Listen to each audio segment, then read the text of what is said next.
सर्व शेतकरी बांधवांसाठी आनंदाची बातमी आहे। जर तुम्ही तुमची ई-पीक पाहणी केलेली असेल तर तुम्हाला मिळणारा 10,000 रुपये या जिल्ह्यांमध्ये वाटप सुरू। नवीन यादी इथे जाहीर झालेली आहे।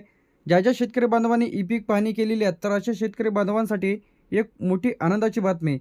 शेतकऱ्यांना मिळत आहेत 10,000 रुपये लगेच खात्यामध्ये इथं जमा। तर आता या जिल्ह्यांमध्ये नाशिक, जळगाव, परभणी, नांदेड, लातूर, बीड तर या जिल्ह्यांमध्ये जे काही ई-पीक पाहणी केलेल्या शेतकरी बांधवांना जे काही पैसे इथं जमा होत आहे। बीड झाल्यानंतर बुलढाणा, अमरावती, यवतमाळ, नागपूर तर या जिल्ह्यांमध्ये 10,000 रुपये जे की याप्रमाणे आता शेतकरी बांधवांना कोणत्या मिळत आहे। ज्या शेतकरी बांधवांनी ई-पीक पाहणी केलेली आहे, ज्या शेतकरी बांधवांनी ई-पीक पाहणी केलेली आहे तर अशा शेतकरी बांधवांना 10,000 रुपये इथं मिळत आहे। ज्यांना कोणाला 10,000 रुपये आले नसतील तर अशाने व्हिडिओ शेवटपर्यंत बघा। यामध्ये लेखी अर्ज कशा पद्धतीने द्यायचा आहे, कुठे द्यायचा आहे, पैसे मिळालेले नसतील तर तुम्हाला काय करायचं आहे। यामध्ये पीक विमा, नुकसान भरपाई, सरकारी योजनेचा लाभ, खरीप रब्बी नोंद न चुकता या शेतकरी बांधवांना जे की ई-पीक पाहणी केलेल्या 10,000 रुपये इथं मिळणार आहे। तर 10,000 रुपये मदत कोणाला मिळणार आहे? तर आता सर्वप्रथम ज्या शेतकरी बांधवांनी ई-पीक पाहणी केलेली आहे यादीमध्ये तुमचं नाव तपासा। ई-पीक पाहणीची ॲप्लिकेशन लॉग इन करून तुम्ही संपूर्ण गावाची यादी चेक करू शकता। यादीमध्ये तुमचं नाव आहे की नाही, बँक खाते आधारची लिंक असणे आवश्यक आहे, डीबीटी चालू असणे आवश्यक आहे, पीक विमा यासाठी पात्र, नुकसान भरपाई ज्यांच्या शेतातील पंचनामे झालेल्या तर अशांना इथं मिळत आहे। याचप्रमाणे नैसर्गिक आपत्तीमुळे भरपाई, पीक विम्याचे दावे, शासकीय विशेष मदत तर आता जे की 10,000 रुपये शेतकरी बांधवांना मिळत आहे ज्या शेतकरी बांधवांनी ई-पीक पाहणी केलेली आहे।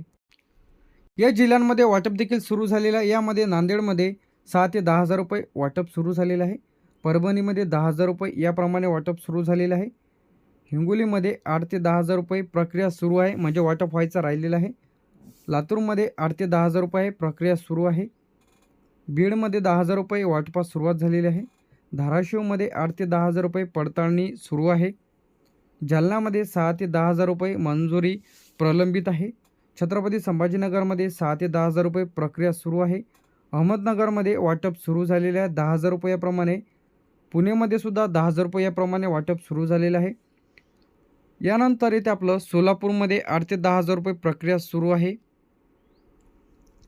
साताऱ्यामध्ये 6 ते 10,000 रुपये पडताळणी सुरू आहे, सांगलीमध्ये 8 ते 10,000 रुपये वाटप सुरू झालेलं आहे, अकोल्यामध्ये 6 ते 8,000 रुपये याप्रमाणे मंजुरी प्रलंबित आहे, नाशिकमध्ये 8 ते 10,000 रुपये वाटप सुरू झालेले आहे, धुळेमध्ये 6 ते 8,000 रुपये प्रक्रिया सुरू आहे, नंदुरबारमध्ये 6 ते 8,000 रुपये वाटप सुरू आहे, जळगावमध्ये 8 त्याचप्रमाणे प्रक्रिया सुरू आहे, बुलढाण्यामध्ये 6 ते 8,000 रुपये वाटप सुरू आहे, अकोल्यामध्ये 8 ते 10,000 रुपये प्रक्रिया सुरू आहे, वाशिममध्ये 8 ते 10,000 रुपये पडताळणी इथं सुरू आहे।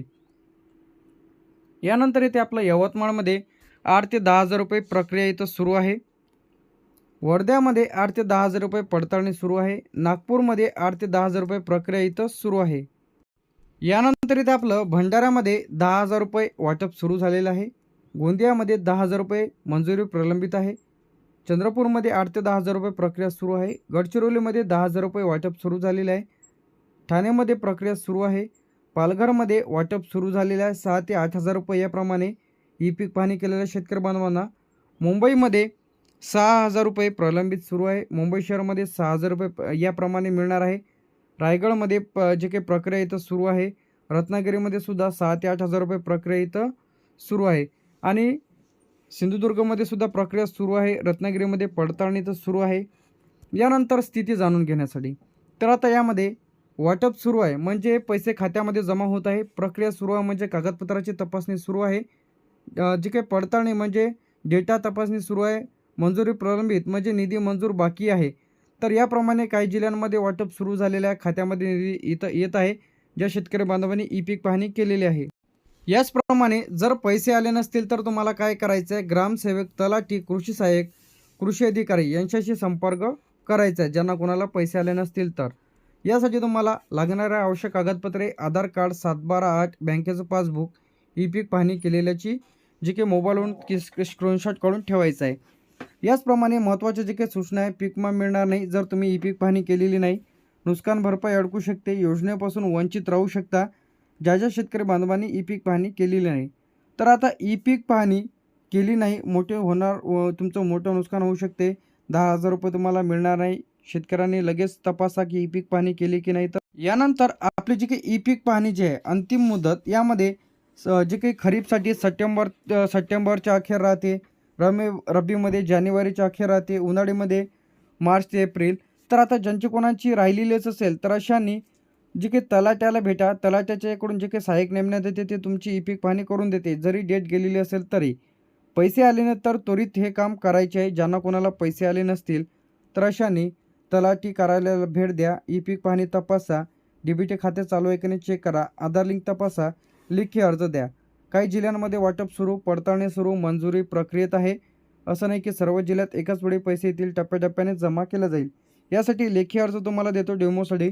जसेच्या तसा तुम्ही लेखी अर्ज लिहून द्यायचा आहे. ई-पीक पाहणी करूनही अनुदान मदत न मिळाल्याबाबत लेखी अर्ज आपण इथं देत आहे.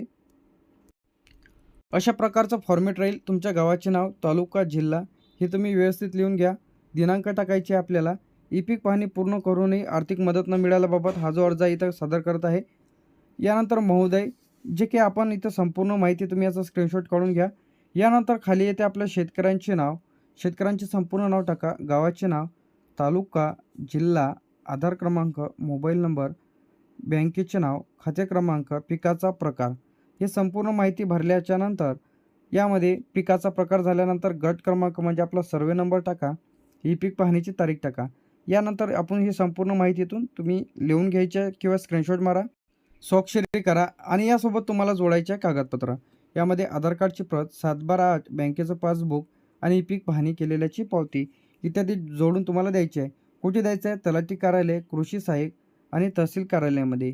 यामध्ये सर्वात जास्त मोठ्या चुका कुठं होतात ते आपण इथं जाणून घेऊया. यामध्ये बरेच शेतकरी बांधवांचा आधार लिंक नसते, बँक खात्यात चुकीचा क्रमांक दिला जातो, डी-बी-टी लिंक नसते, चुकीची जी काही पिकाची नोंद केली जाते, ई-पीक पाहणी अपूर्ण राहते, यामुळे पैसे तुम्हाला येत नाही. तर आता ई-पीक पाहणी केलेल्या शेतकरी बांधवांना जे काही 10,000 रुपयाप्रमाणे पैसे तर येत आहे.